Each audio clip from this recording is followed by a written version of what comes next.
Welcome back, everybody, to the Sooner or Later podcast. I'm Mitchell. This is Chad. This week we're gonna do a little breakdown on the Spielman draft era and kind of go through all the picks and who's still here, who's not, who's still in the league, who's not. I feel like there's a lot of people that kind of been dogging Spielman. Yeah, and really we've had pretty good success with our draft picks, first rounders, and really honestly later picks as well. So let's dive right in. Starting Spielman's first draft was 2012 when he took over GM. That was the Matt Khalil first round pick. Matt Khalil was 4th overall that year, followed by, we had 2 first round picks. I don't remember where the Harrison one came from. I can't remember. But Harrison Smith was the 2nd first round pick. So let's break down the first round. Obviously, Matt Khalil was a story in Minnesota as not living up to the expectation of being a 4th round pick or number 4 overall pick. Which is fair, and I understand that. I get it. But what I want to make sure is clear in this breakdown and this podcast is every GM is gonna miss at some point. Nobody is home run after home run after home run after home run. If you want to, I'll call Matt Khalil a bust because he was the 4th overall pick. And he had all the athletic ability to be a really good left tackle. It just didn't work. I don't know if he loved football. I think that's the biggest thing for him. But I don't know if he cared enough about football to be really good at it. There is one thing that I feel like Minnesota fans do or bring to the table. And one thing is when they see somebody struggling or dogging, they jump on them right away. Yeah. And I feel like there's a lot of players that it's hard to rebound from that. I know they're professionals, but guess what? There's another player from this draft class who, guess what? Everybody knows what kind of field goal he missed. Everybody knows how long it was. Everybody knows which way he missed it. Never was the same after that. It's not in the league. I think that, and I think one thing fans need to remember, and it's never going to stop. I understand that. It's always going to be there. Especially now for Vikings fans. I mean, you hear a lot of players talking about how great the fans really are. And I mean, I think it's kind of a love-hate for Minnesota fans, to be honest. Yeah, Matt Khalil just kind of fell apart. I don't know if you remember, but he got in a fight with a fan. Yeah. Remember that? Didn't they throw beer or something at him? Yeah. He went to Carolina, and everybody thought, well, now he's got his brother, maybe it'll help. And it never materialized. He had a great rookie year. I'm pretty sure he made the Pro Bowl as a rookie. So everything looked good. Yeah, he's got 1 Pro Bowl appearance. I'm not sure why. And for me personally, I guess I don't look at who came after because it doesn't really matter. I think every draft pick is different in a different situation, so that doesn't really bother me. I know there were some guys down the list here, but I don't know if you got it. Do you have it up or not? Who came after him in this draft? Harrison. Well, do you know who came after him in picks though? Oh, no, I don't have the draft pulled up. Either way, it doesn't matter. He was the consensus best left tackle in the draft. It didn't work. It doesn't matter who went after him because who knows how that plays out. This draft as a whole, though, had some really nice players in it. Harrison Smith, obviously we all as Vikings fans know what he's done and meant to our defense here in Minnesota for a really long time. He has been 5 Pro Bowls. He's been 5 Pro Bowls and should be all defensive safety, and he's just a good glue guy, and the guy does everything. As Mike Zimmer calls him, the fixer. When things go bad, he's the guy that changes what's happening when things aren't going well. So obviously that was a home run. 23 interceptions, 13 sacks. 13 sacks? From the safety, yeah. That's good. I think he's got like 5 touchdowns, too. Mm-hmm. So, obviously, a home run there. Josh Robinson. he was a serviceable corner. He wasn't great, but he did some good things. Jarius Wright still hanging on in the league, had a really productive career. I think if Teddy Bridgewater remains the quarterback, he's still here because he was one of Teddy's favorite targets. I think he has had a highly productive NFL career for a 4th-round pick. Red Ellison, he was highly productive in our offense as a blocker out of USC in the 4th round. Greg Childs, I know everybody was excited about that, and unfortunately, Greg Childs could just not stay healthy. If you remember him on Arkansas, he had torn both his ACLs, but he was a big play nightmare in college. He had some massive games. I was so excited about this pick and thought, man, if he can stay healthy, we got a good one. And we all know in training camp that summer he went up for a ball and tore it again. I will let you, Mitchell, cover the back half of this with Robert Blanton, Blair Walsh, Audie Cole, and Trevor Guyton. Yeah, nothing really too crazy happened out of these guys. Blanton stayed in the league for about 4 years. Started for us for a couple of those years. So, I mean, that's about all you can ask for out of a 5th-round pick, though. Like, that's not... Yeah, I mean, and then our 6th-round pick that year is Blair Walsh, Pro Bowler. I mean, All-Pro. First team All-Pro. Didn't miss a 50-yard kick his rookie year. I mean, the dude missed a field goal, and, you know, it was all over. Heard about it ever since. And a lot of that, I feel like, has to do with, you know, the drive that occurred, who it was against, you know, all that kind of stuff. You know, if we would have won that game, would we have stuck with Teddy after all the leg stuff happened? Who knows? And then, obviously, you got Audie Cole. Everybody knows. Preseason magic. MVP every year. The only reason he stayed on the team was because his, like, the preseason was his Super Bowl and he showed out. He did. Every year he showed out. He was a good special teamer. He did a lot of things. I think he played a couple games here and there. I don't think he played that much. But, again, a 7th-round pick who stuck on the roster for... maybe a handful of years, 5 years, 4 or 5 years. Yeah. You can't argue with that. So there's a lot of success here. A lot of these guys are still in the league. Red Ellison is still in the league. Jarius is still in the league. Blair Walsh is obviously no longer in the league. But I don't even know if Matt Khalil's still in the league. Technically, I don't think he's on a team. This has him out of the league. To me, this is one of the worst drafts.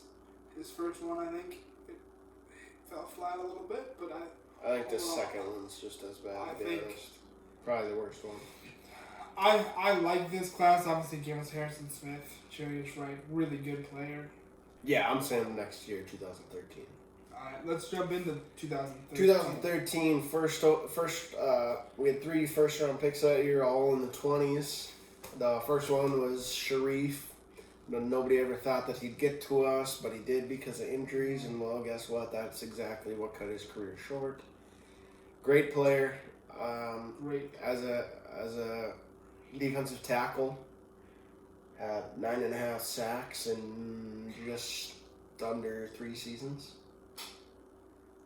I mean, 10 sacks out of a defensive tackle in under 3 seasons is pretty good. Xavier, no matter how salty you are about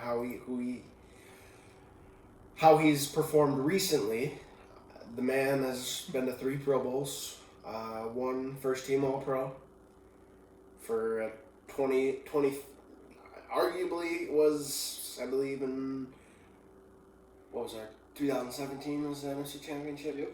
I mean, he was probably arguably the best cornerback in the league at that point in time. Everybody just one thing. There's always been one knock on him, and that's he doesn't keep his hands off and he doesn't turn his head around to the ball. But yeah, he's a great pick. Obviously no longer with the team, but he's still in the league. Sharif would still be in the league easy if he Sharif didn't would get still hurt. be our 3 tech probably had he not been hurt. I 100% believe that. And then you go down to Cordero, who a lot of people would consider a bust for a first-round pick, but And I get that. if you're thinking about it in all reality, he did what we drafted him for. Yeah. Three Pro Bowls, 3 first-team All-Pros as a kick returner. I mean, granted, he was a first-round pick, probably considered a little bit of a bust, but really, when you look at it, he really wasn't. And he's still doing terrible. It. He's still. You look at his numbers. You look at his numbers: over 7 yards per carry when he runs the ball, and 10 yards per catch when he on his receptions. Still had 10 receiving touchdowns and 7 rushing touchdowns. I mean, you can consider that a little bit of a bust, and I wouldn't, but he still turned out. He's still in the league. He's still doing his kick return thing. My biggest problem, and I'll get into this, and I want to touch on these first 3 guys as well, because there's not a whole lot to talk about after this, because we traded everything to go get Cordero. The one problem with Cordero, I think, for a lot of people, is when he picked the jersey number of number 84, and we saw the freakish athletic ability, and we had all these high, ridiculous expectations for a kid who nobody deserves those kind of expectations to come here and be 84. Like, that was unfair. So, of course, guys, if you're setting your standard that high, you pretty good chance you're going to be disappointed. Xavier Rhodes, like you said, he was a stud. And that's all there is to it. He was a stud from when Mike Zimmer got here. I know his rookie year was not very good, but after Mike Zimmer got here and tore him down, he turned Xavier Rhodes into one of the best corners in football. And like Mitchell said, regardless of what you think the last year and a half was of his career, he was as good as it got on the outside, and we have nothing to complain about there. And Sharif Floyd, I think, is maybe the biggest what if in this whole entire regime of Spielman drafts. I 100% believe that if Sharif Floyd doesn't get hurt, he's still our 3-tech. And that's been one massive hole in the Vikings defense since he's left, was the ability to get after the passer from the nose tackle position. I think, I hate to say this, and I hate saying this would have happened if this guy was there, but if he's there, that defense is even better in 2017, and who knows what happens. What did we struggle to do in 2017? Get after the pass rusher from interior pressure, and we've done it ever since he hasn't played. He is the biggest what if to me in this whole class. Obviously, there is not much to go on after this. Yeah, this is probably the biggest draft bust of Spielman's career with the Vikings. I mean, obviously, he can't do nothing about Sharif. He turned a 4th-round pick into Gerald Hodges, though, I'm pretty sure. I'm pretty sure when we traded him to San Francisco, we got like a 5th or 4th-round pick. Yeah, but I mean, after that, you got Jeff Locke, sucks. Terrible. Jeff Baca, never played. Michael Motti, another preseason MVP. Yeah. Yeah, that's about it. Will's Kid Bowman. This is the one I'm excited for, and I'm going to probably make some ridiculous statements in this draft class, but go for it. This is Mike Zimmer's first one, so I'll let you start it, and I'll go next. Well, the first Mike Zimmer draft pick was very highly questioned, very highly criticized and brought down, ripped down. They picked Anthony Barr at number 9. What the hell are they doing? Well, he's only made 4 Pro Bowls now.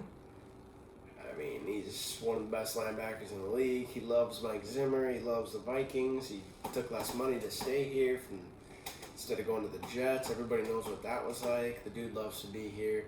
You can't complain about having Anthony Barr. Next, the big dog, the big man. Met him. Teddy B. Yeah, I'm just going to leave it at that. Yeah, everybody knows. I mean, we don't got to talk much about that. He just replaced a former MVP in Carolina, so I guess there's that. Must not be too bad. And then third, we blah, blah, blah. Scott Crichton. Oh yeah, we traded up for Teddy. That's why Yeah. I have all those players. And then we did no second pick, and then another third rounder. We drafted Jerick McKinnon. Huge part of the offense. He was, the Case Keenum. He was a huge part. I mean, we did. Especially after Dalvin got hurt in 2017, he was massive. Yeah, we don't make that run if there's no Jerick McKinnon. Honestly. And then David Yankee, He Anton was so Exum. highly touted out of college, and it just never worked. Exum didn't really do a whole lot. He played, he was serviceable, he wasn't terrible, he wasn't good either. Shamar? 7th rounder. By the way, he's your starting 3 tech, so then you can't complain about that. Brandon Watts, Jabari Price. Jabari Price was a guy who stuck around for a really long time. I know Zimmer was really excited about him. He could just never stay out of trouble. I want to touch on these, obviously on the big. I mean, this class isn't the greatest either, but to be honest, Scott Crichton in the 3rd round is about the biggest one you can Criticize or say that it was a miss. Yeah, David Yankee at that point, yeah, he didn't turn out as an NFL player, but at that point in that draft, he was a home run. A lot of people had him projected as a 2nd round pick, and out of Stanford, those linemen are usually pretty good. Unfortunately, it just didn't work out. I want to touch obviously on the top 2 here. I remember this draft, and I remember it very well. We drafted Anthony Barr, and I said, what the hell are we doing? Why did we draft an edge rusher when we don't need one of those? So I went back and I didn't even watch Anthony Barr in the pre-draft, to be honest, because a lot of people touted him as an edge rusher, and that's what his projection to the NFL level was. I went back though, and I watched, and I looked, and all of a sudden I thought, he wants to put him at linebacker. Maybe this will work. And obviously, you can say what you want about Anthony Barr as a coverage linebacker or as a player in general, because I know sometimes he doesn't show up. But everybody has a bad game here or there, and he's as good as it gets in the NFL. There's a reason the Jets were going to give him all sorts of money to come play for them. Home run. And of course, Teddy Bridgewater. I hate this. I said that, who did I say was the biggest what if? Sharif Flood. This is probably 2nd to me because we saw a lot of Teddy, and I think everybody remembers that preseason game against San Diego where he threw 3 absolute perfect footballs to Stephon Diggs and Kyle Rudolph. That made me think, oh man, he's ready to take that leap. And like Mitchell said earlier, I think we're having a different talk about Teddy Bridgewater's career. Does a certain kicker make a field goal? Teddy, I'll be honest, when we had this draft class, I said this will be the one to get us to the Super Bowl. I thought this was we had a good core. We drafted a core to our defense, and we drafted a franchise quarterback. And as Mitchell can vouch for me, I think I made a bet with his dad that this was going to be the draft class that got us to the Super Bowl. And unfortunately, we didn't get to see it to fruition because freak things happened. Shamar Stephen, like you said, obviously been a great addition as a 7th round pick at 220. You can't ask for much more out of that. Obviously had a year in Seattle and came back. Let's go on to 2015.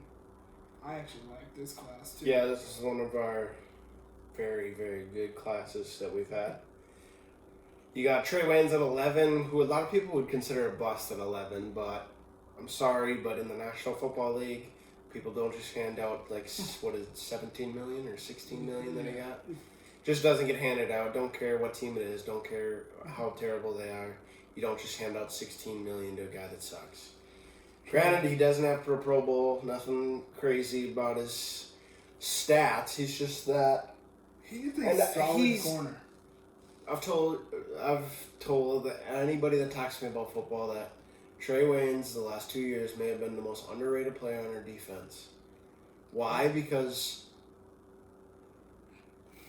you listen and you watch a lot of football games and you hear announcers being like, "Oh yeah, they're picking on this guy. They're picking on this guy." Well, guess what? When you have Xavier Rhodes on the other side, I mean, you're gonna get targets. You're gonna get. I mean, and Trey saw a lot of targets, and I mean, you're not gonna make every play, but when you see a greater amount of targets and passes your way, obviously plays are still gonna happen. I mean, it's just what.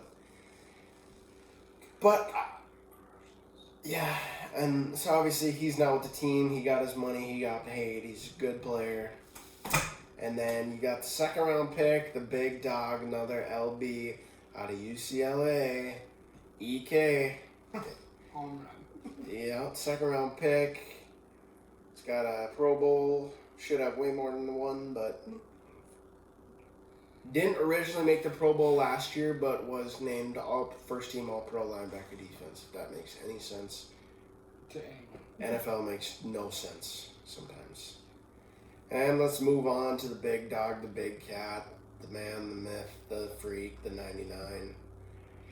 Danielle Hunter. And when you saw his name come up, it's like, Danielle, who in the hell is Danielle Hunter? 1 sack at LSU in 3 seasons. Guess what? He's got 54 and a half now. Yeah, we all know about Danielle Hunter. We've 2 Pro Bowls. He's been a dog. Most sacks of anybody before the age of 25. 25? Yeah. 25? Yeah. Who else we got here? Michael Pruitt. People were excited about him. Just never really materialized into anything. Stephon Diggs. Say what you want about him. Personally, it was a home run, and it wasn't even close. Then after that, Austin Shepard. He actually stuck around on the team for a couple years. Played like good blocking role after we lost Red Ellison for a little while. So he was a good. This is a 7th round find. This is a good draft. Let's see. 1, 2, 3, 4. Who's the best player out of this draft? Good luck. Who would you take? Who's your best pick in the 2015 Vikings draft?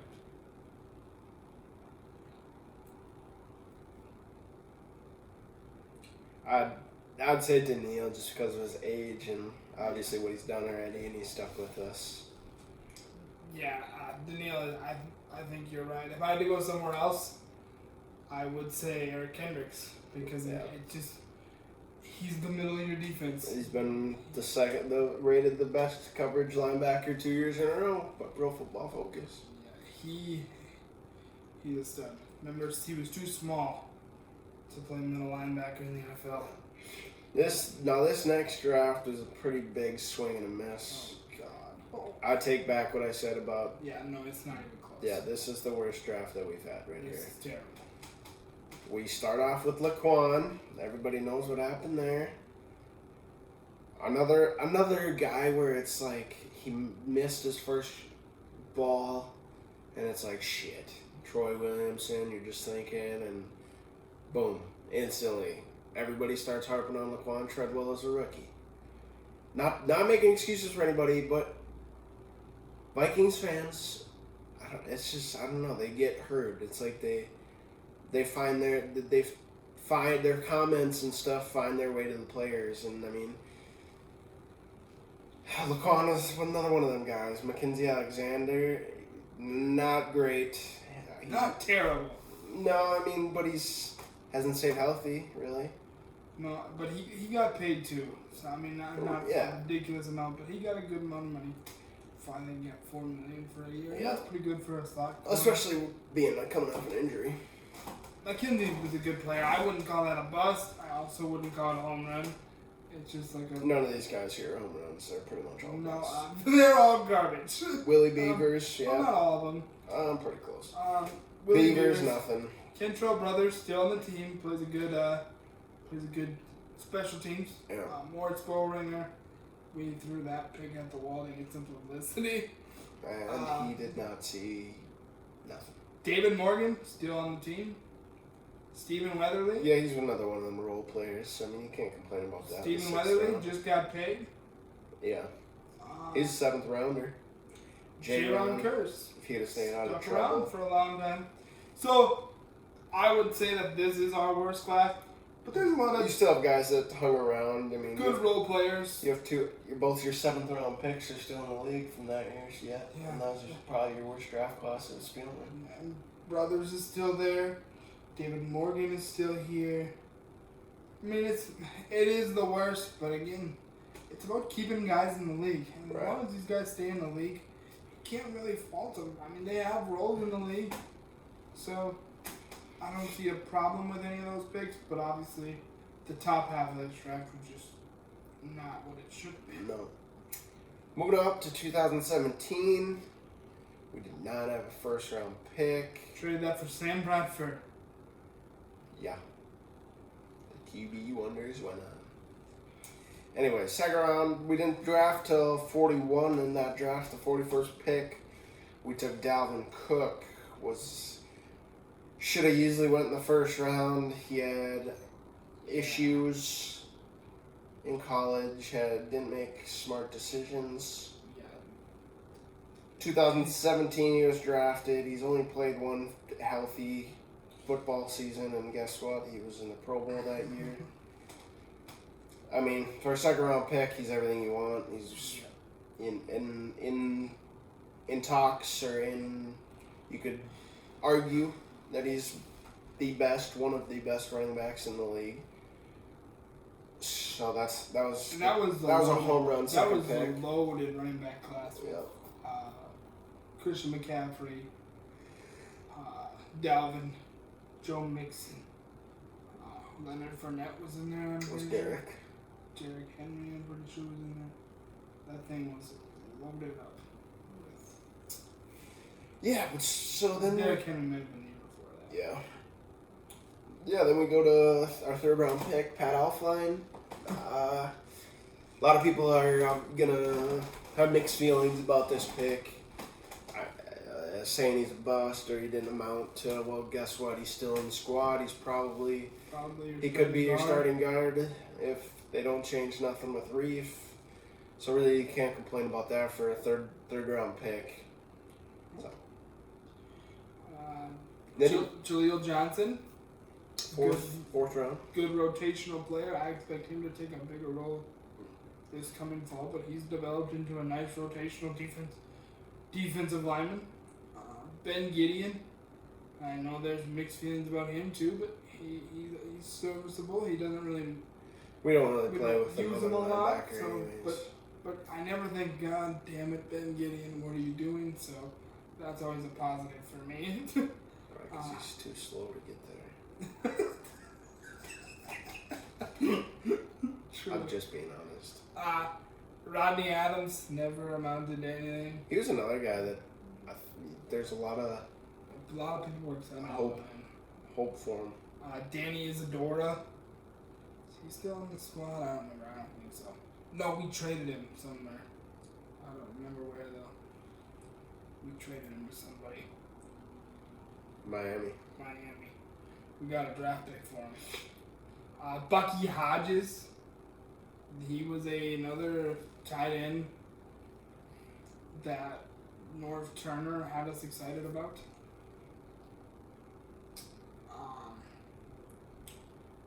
Everybody thought he was going to blow up. Stacey Coley never amounted to anything.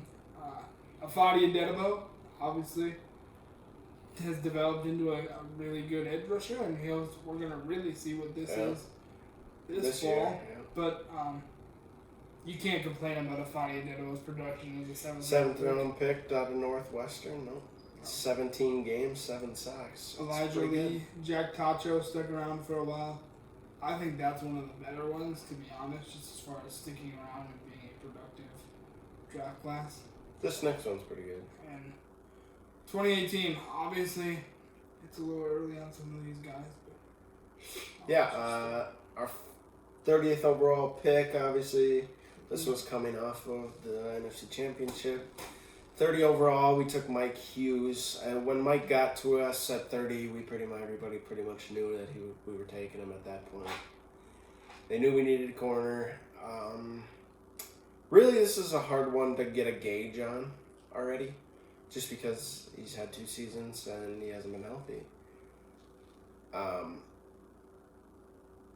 I know he started off, because I was at the game, his rookie year, started off with the pick, and then got hurt.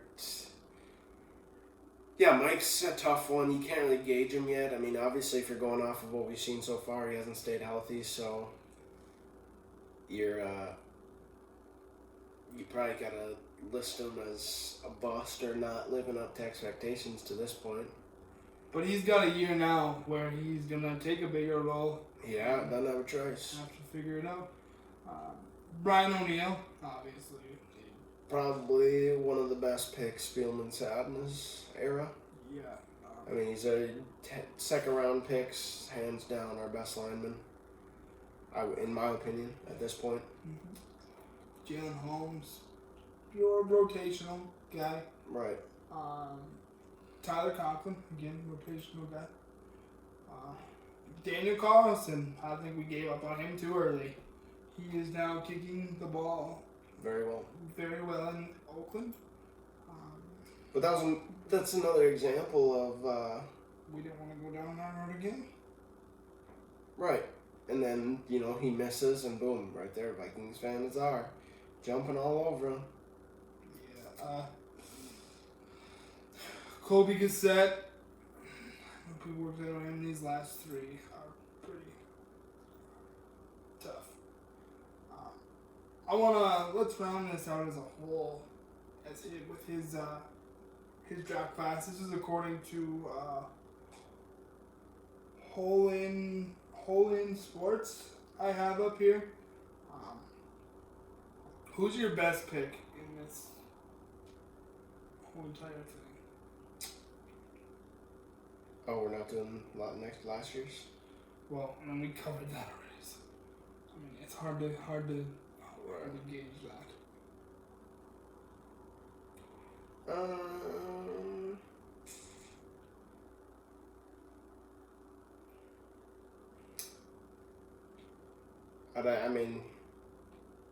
How about we exclude Danielle? Okay. Because I think if you're using your head, that should be probably the number 1. Yeah. He's made a name for himself in the league before 25, and he's got 54 now. For a 3rd round pick, I would say Brian O'Neill. Here's why. Here's why, though. Year in and year out, Vikings fans know we have to address offensive line. We don't. The last several years, we don't have the cap. We aren't able to because of this. Because we tried signing offensive linemen one year. That amounted to Riley Reef and Mike Remmers. Everybody knows Remmers. Alex Boone. Yeah. Remmers didn't really. Wasn't what we hoped he would be until really we moved him to guard. Then he was pretty okay. Okay. He was okay. I personally don't think it'd be any different than having Elfline there now. No.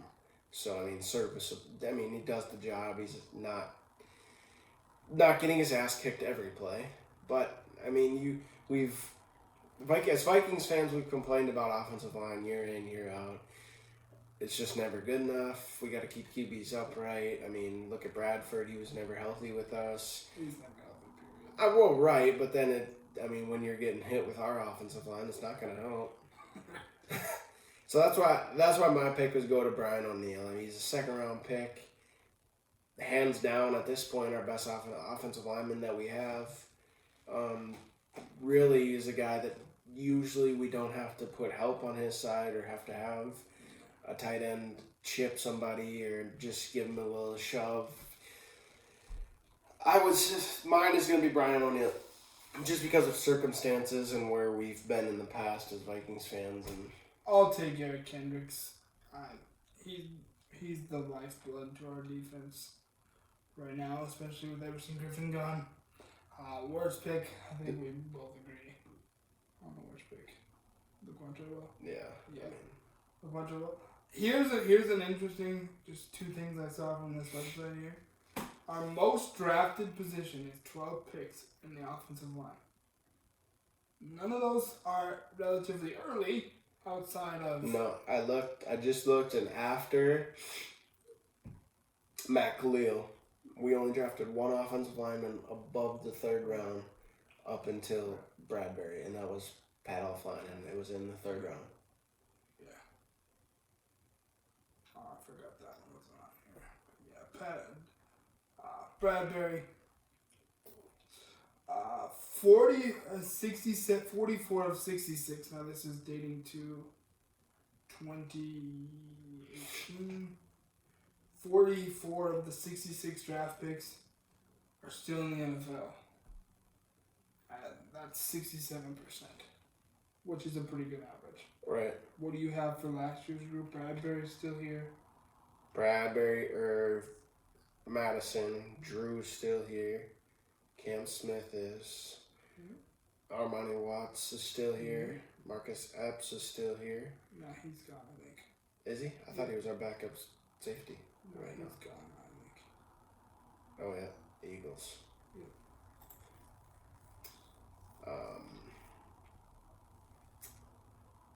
Chris Boyd. Still here. Yeah. Dylan Mitchell. Still here. Olabisi. It's another 7th round pick that, I mean, when we were without Adam for a chunk of last year, played really well. he didn't. Madison He didn't play bad. Obviously played well. Yeah, Alexander Madison's average 4.6 yards per carry when he touched the ball last year. And then, so I mean, there's a lot of people that were complaining that we didn't make moves in the offseason and you can't fix everything in the draft. And by no means am I saying you can. But Rick Spielman has had some years, such as Trey Waynes, E.K., Daniil, Stefan. Teddy, Barr. Yeah, and then, I mean, Sharif, Xavier. We've had years. The Dalvin year, you got Dalvin. Pat's still starting for us. Wouldn't surprise me if Jaleel started for us. So, I mean, that could be a battle in the spring. Yeah. Fall. I think Rick Spielman gets a lot of flack for his draft picks. Too much, to be honest. A lot of it has to do with development, you guys, and I hate to throw shade on our coaching staff like that, but the GM doesn't develop the players. That's all I'm going to say. Right. And I love Mike Zimmer. I'm going to be the first to say that. But at points, I think if you look at a lot of these draft picks that don't hit are offensively early. Laquan. We didn't draft much. First of all, we haven't drafted much offense. But, at points I think he neglected the offense. And I think we have neglected the offense to a point where we sometimes put our players in a position to not be successful. Yeah, 2018, we'd only drafted 3 offensive players. 2 of them were offensive linemen, and 1 was a kicker. Now this is different this year, right? You got Justin Jefferson, Ezra Cleveland. Really, it's not though, because then we didn't pick another offensive player till the 5th round. But you went offense early, so you're gonna get another. Right. I mean, we went offense, 2 offense out of the first 3 picks, and then we went defense. cornerback, DN, D tackle, linebacker, cornerback. And then went KJ, back to O-line, back to defense. Yeah, we still went line. This all being said, though, I'm going to say this. 2020, barring there be a season, is a make-or-break year not only for Rick Spielman, but for Mike Zimmer. I think maybe some of Rick Spielman's criticizers come from free agency, which I don't think is necessarily fair either. Right. Riley Reef has been good. Then Val Joseph obviously had a handful of really good years here. Terrence Newman was obviously really good for. He felt like he played for us for 20 years, but he really only played for like 3. I do want to say one thing I've noticed. Spielman, other than last year and this year, has only had a pick in every round one other year. And guess what draft class that was? A pick Best in one every we've round? Yeah. Oh, yeah. Did we have one? We haven't, yeah. 2015 is the only other year in the Spielman era we've had a pick in every round, and that draft class went Trey, Eric, Daniil, Stefan. And last year's, I mean, really, if we're looking at the first 4 picks, it's looking pretty good. Samia's probably keep battle for a job at guard. Alexander's I mean, if we didn't re-sign Dalvin, I wouldn't be mad if we had Alexander Madison in the backfield. Right. Irv looked really good. Mm-hmm. And then, obviously, Bradbury started every game. Can't really ask for much more than that. Yeah, That was just an interesting thing that I noticed when I was scrolling through all these. that's all I got. I do have one sooner or later question I want to get into, and we won't spend much time on it this week. Maybe we'll jump to it next week. Sooner or later, the Vikings move on from Kirk Cousins.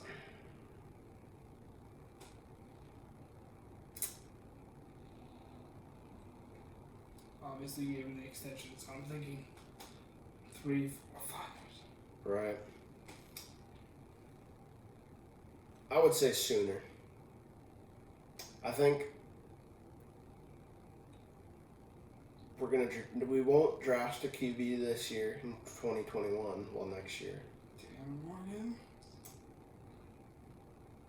I think that at some point in the next 3 years, although I don't think it's 2021, we will use somewhat of a higher draft pick on a QB, because we are not. We don't want to throw a QB in again. Yeah. Granted, yes, Teddy was alright when we threw him in. The other guy that we threw in was named Christian Ponder. So, Yeah. we want somebody to learn under Kirk, but also at the same time, the QBs in the NFL are just evolving. They're changing. They're athletic. Mm-hmm. They're starting to be athletic freaks, and if you don't have an athletic freak, guess what? You're probably not winning the Super Bowl. Look at Patrick Mahomes, just unreal. On freak, no-look passes, left-handed passes. I mean, the man literally does whatever you ask, I mean, he can do literally everything. Let me ask you this: would you have extended Kirk Cousins to what he got extended to? No, because you want to know why? Yeah. Jordan Love was there at 22 and 25. Okay, but In hindsight, right? Looking at it now. Let's say, when he signed the contract, did you think it was a good idea?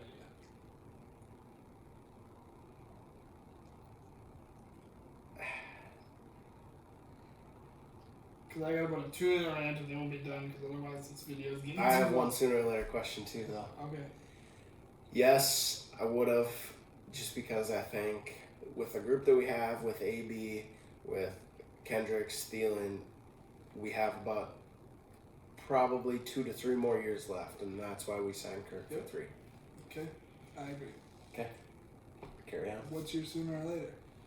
My sooner or later was, sooner or later are the Vikings actually in contention for a Super Bowl. In contention for a Super Bowl. Like, a legitimate shot, we make it. And granted, we were there this year. We lost a lot. We did lose a lot, no matter, I mean, Yeah. with a lot of players, whether you think they were good or not, we lost a lot of players. With that being said, I'm going to still say sooner. Because I think I'm saying it's not this year.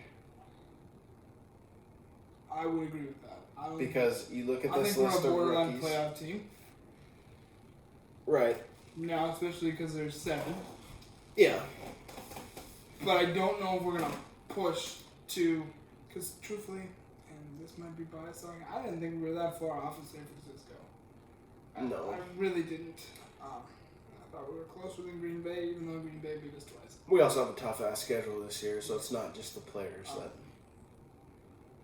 I'm going to say Sooner because this is why.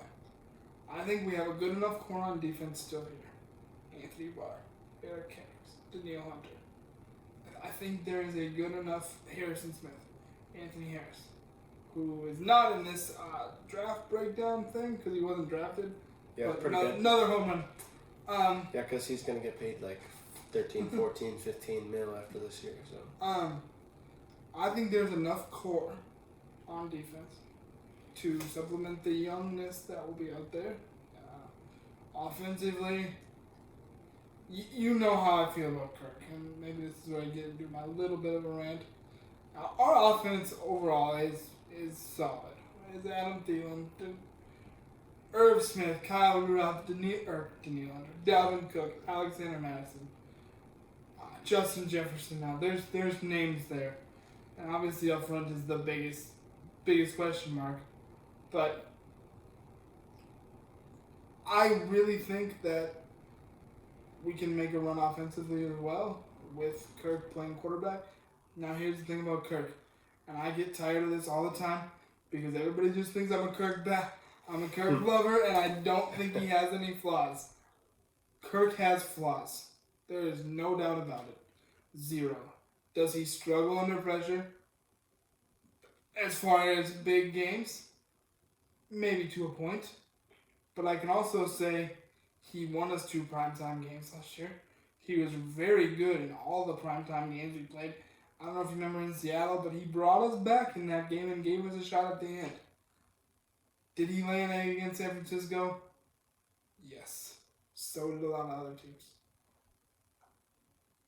My biggest thing to all the Kirk haters is you've been starving for a quarterback for 10 years since Dante Culpepper, and I will not throw Teddy Bridgewater or Brett Favre in that conversation because it was so quick. Right. But you have been starving for a franchise quarterback for a really long time, and you have one. Is he great? No. Is he terrible? No. Is he good enough to win you a lot of football games? Yes. Can he win you the Super Bowl?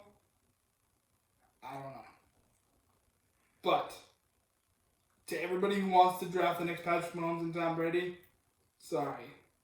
That doesn't just happen. But even you look at that, a lot of people I feel like rip Kirk because of the new QB era that's coming in. Yeah.